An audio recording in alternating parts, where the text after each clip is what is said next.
డిపాజిట్లు కూడా పోకుండా అంటే పూర్తిగా కేసీఆర్ గారు హస్త సన్యాసం చేసి అవయదానం చేసి బీజేపీని గెలిపించి ఎందుకయ్యా ఇంత కోరిక కేసీఆర్ కంటే బిడ్డ కొరకు బిడ్డను కాపాడుకోవాలని చేసిన కార్యక్రమంలో ఇది ఒక భాగం.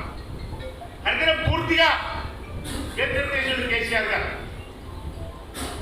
అదే రకంగా ఈరోజు పార్లమెంటు స్థానాల్లో మేము గెలిచినాము అంటే నిజాయితీగా రెఫరెండంగా గెలిచినాం. మేము మా యొక్క పాలనకు ప్రజలు అండగా నిలబడింది.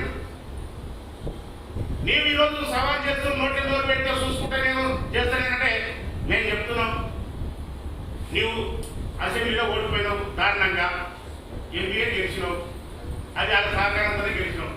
ఏం చేస్తావురా చూద్దాం.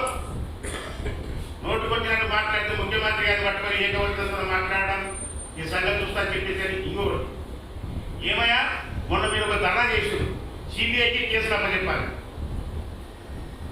మాకు శ్రీనివాస్ రెడ్డి గారి మీద నమ్మకం లేదా?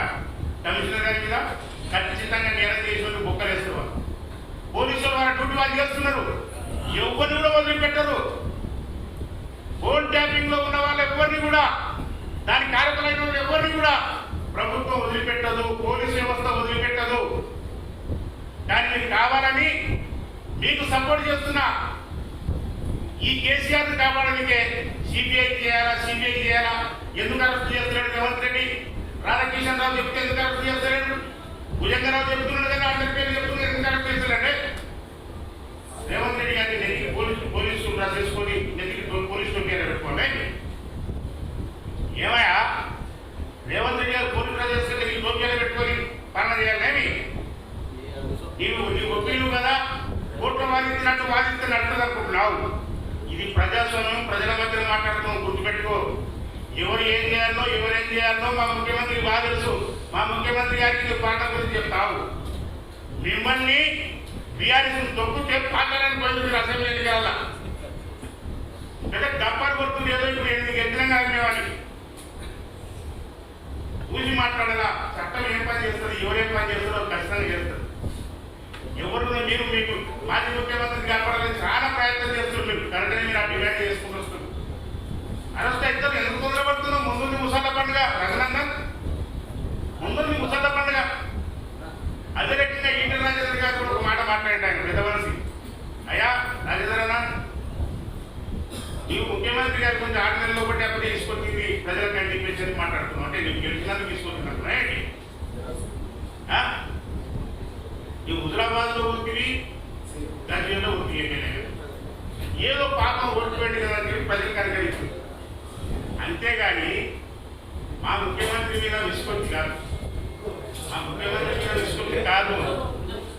గుర్తుపెట్టుకోండి. బీజేపీ నాయకులారా, ఖబర్దార్ గుర్తుపెట్టుకోండి. మీరు మాట్లాడుతున్నది ముఖ్యమంత్రి రేవంత్ రెడ్డి గారు అని చెప్పి మర్చిపోకండి. మాట తీస్తాం ఎవరినైనా సరే.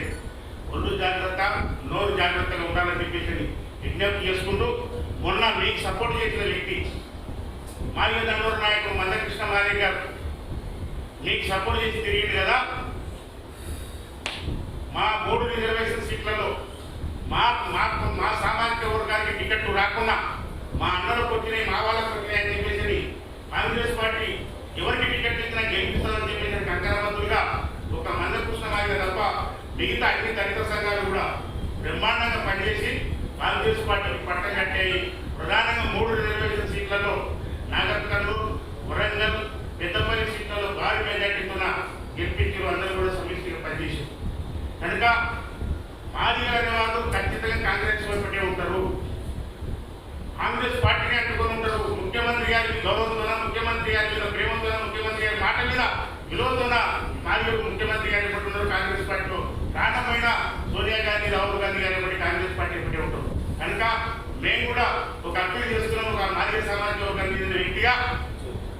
మరియు మా ఉప ముఖ్యమంత్రి మల్లు పట్టన్న గారు, స్పీకర్ ప్రసన్న గారు, అదే రకంగా మల్లు రవి గారు, వివేక్ వెంకటస్వామి గారు, వినోద్ గారు, కడియన్ సిఆర్ గారు, అందరూ కూడా ఒకసారి మాదిగ సామాజిక వర్గం వైపు కూడా చూసి వాళ్ళను రాజకీయంగా కూడా మీరు అండగా నిలబడి ముందుకు తీసుకొని పోవాలని చెప్పేసి విజ్ఞప్తి